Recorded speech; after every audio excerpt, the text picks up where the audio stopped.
separated from each other, either within class or into separate classes. I think that that students shouldn't be separated for long periods of time in any case, and that if you had a grouping plan that you were using that caused children to be separated by performance, and that it so happened in that school that separating children by performance also separated them by ethnicity or language background or what have you, it would give you a very strong message that this is not a good thing to do.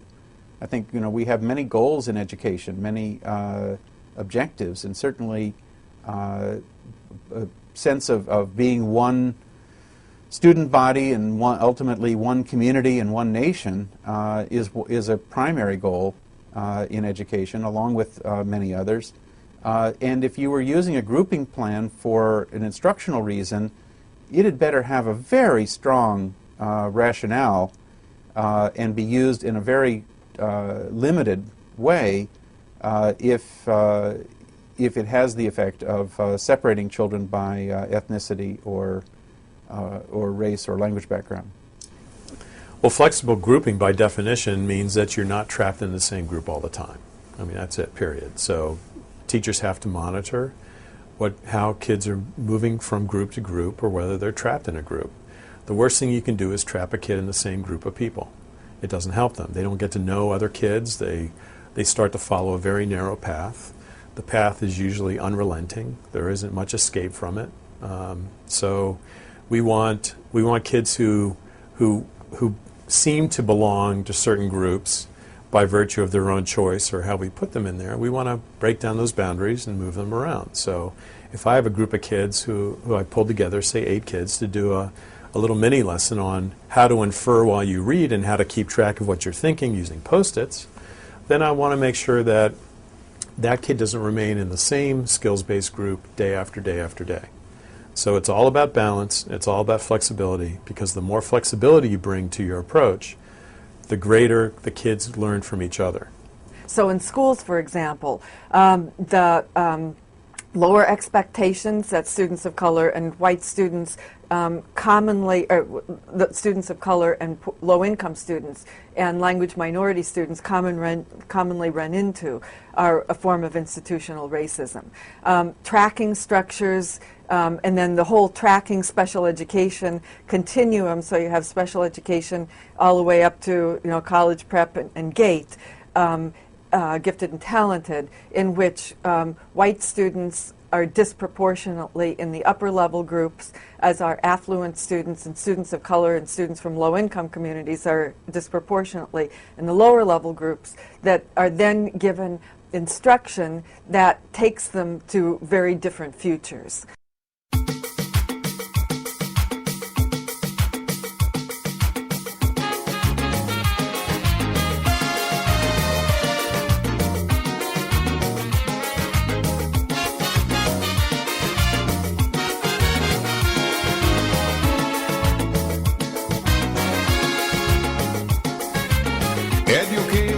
Education, this is the foundation.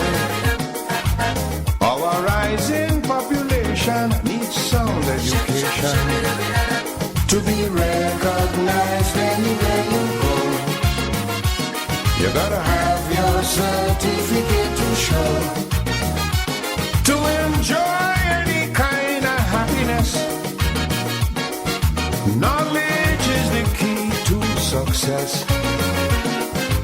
Children go to school and learn well, otherwise later on in life you gon' catch real hell. Without an education in your head, your whole life will be pure misery. You're better off dead, for there is simply no room in this whole wide world for an uneducated little boy or girl. Don't allow idle companions to lead you astray. To earn tomorrow, you got to learn today.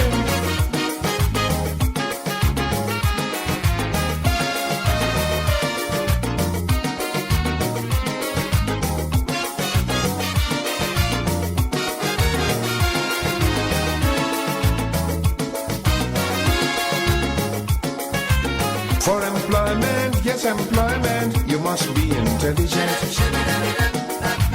So it's essential, very essential, to have your credentials. But if you're blockheaded like a mule, remember no one will employ a fool.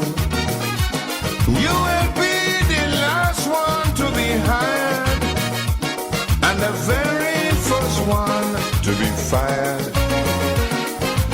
Children go to school and learn well, otherwise later on in life you won't catch real hell.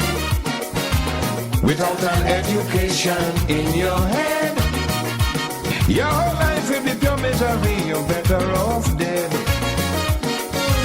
For there is simply no room in this whole wide world for an uneducated little boy or girl. Don't follow idle companions or you will get burned. To earn, you got to learn.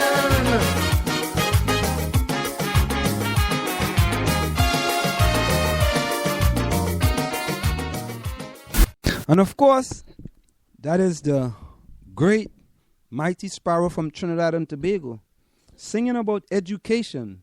You know, education's so important. And here we have the students at Columbia High School getting together and saying to the Board of Education, we need to change things.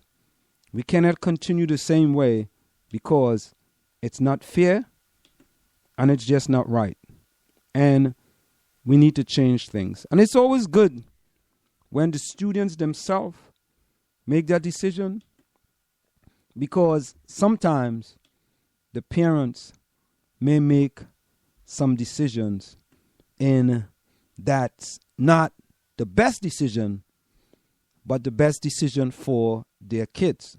And the students can see it. I mean, many times we have said, if you go into Columbia High School, you can tell the difference right away between an upper level class and a lower level class. Everyone knows that. And we know very well that the school was a very segregated school. We knew that quite some time.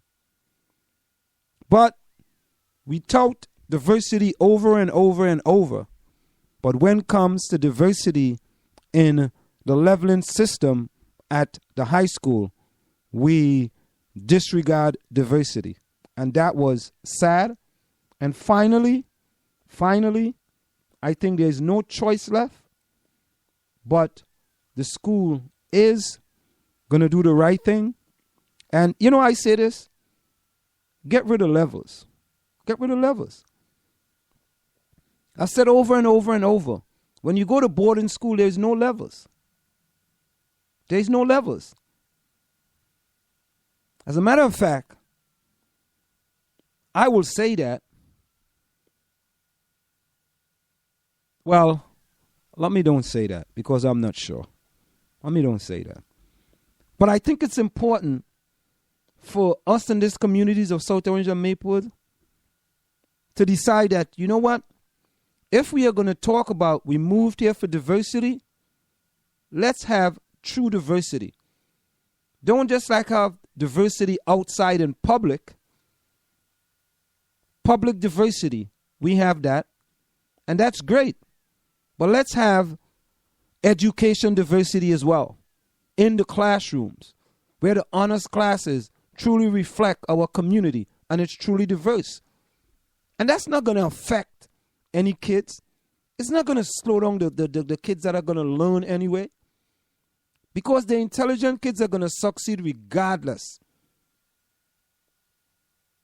Look at the Catholic schools. That's why they are successful. They expect high achievement from each and everyone. And that is what we should be doing in this school district. So I'm very happy, very, very happy to see that the students have decided enough is enough. We need to change things and don't continue the status quo. Now, here is some information on the forum. On Thursday, December 11th, Columbia High School students organized and held a series of forum on race. CHS senior and organizer Mia Goldstein explained how it was put together. Sophia Petros and I had met with key members of the administration, as well as South Orange Maplewood School District in-house counsel Phil Stern, to discuss the format, our goals, and to reserve a space. It was moderated by a panel of 7 senior leaders: Deandra Allen, Corey Betton Pettiford, Mia Goldstein, James Martinez, Sam Pierre Nitzberg, Sophia Petros, and Justice Williams. There was an administrator present each period, but let us facilitate the discussion entirely. When we began each period, we handed out a small sheet of paper with the rules for discussion in it, so it as well as a couple of ice-breaking questions. The rules were in place to ensure that everyone will speak respectfully so that students knew that each opinion and experience is equally valuable. Because we only had 3 lunch periods of 45 minutes each, we could only scratch the surface of these issues. Luckily, Principal Aaron wanted to make these forums a regular thing so we can really get to the root of the issues and not just hit the tip of the iceberg. As moderators, we will pose questions like, is CHS truly as liberal as we claim to be, and are we truly diverse? Is Columbia High School even integrated? We cover topics that range from reverse racism to privilege and institutional racism as it pertains to South Orange Maplewood School District.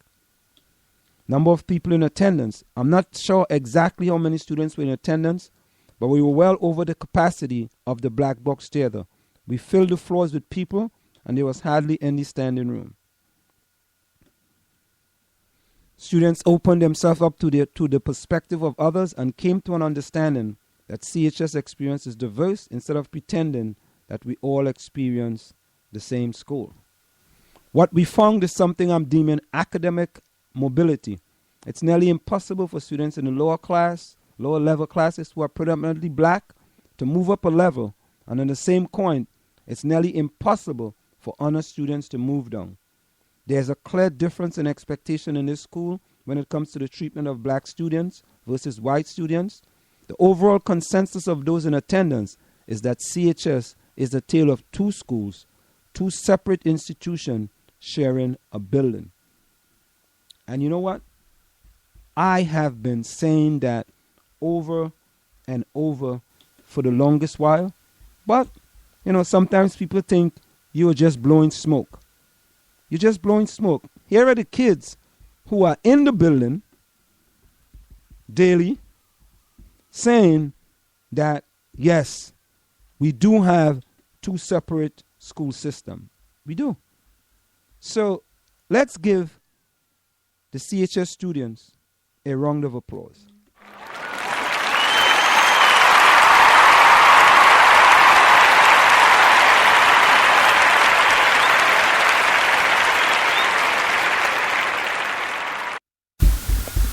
Yes, they deserve that round of applause. They deserve it. Because finally, we are putting truth to power. Truth to power. And when we speak truth, I'm not a pastor now. When we speak truth, people feel better and they open up to what's having an honest discussion, an honest dialogue. And you know something? I'm going to say this. The Community Coalition on Race, this is an issue you should have addressed years ago, because you knew about it and you didn't do absolutely nothing, but you decided that this is not one of those issues that you wanted to address fully. You believed that other things were more important, and yes, it was important, but I harped on this issue from day one. And Community Coalition, you have failed us badly in addressing the disparity at the schools in South Orange and Maplewood. Time check. The time is approximately 8.